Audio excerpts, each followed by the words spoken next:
শুধু কবিতার জন্য এই জন্ম, শুধু কবিতার জন্য কিছু খেলা, শুধু কবিতার জন্য একাহীন সন্ধেবেলা ভুবন পেরিয়ে আসা,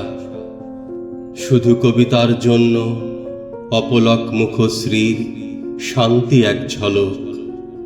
শুধু কবিতার জন্য তুমি নারী, শুধু কবিতার জন্য এত রক্তপাত মেঘে গাঙ্গেয় প্রপাত, শুধু কবিতার জন্য আরও দীর্ঘদিন বেঁচে থাকতে লোভ হয়, মানুষের মতো ক্ষোভময় বেঁচে থাকা, শুধু কবিতার জন্য আমি অমরত্ব তাচ্ছিল্য করেছি।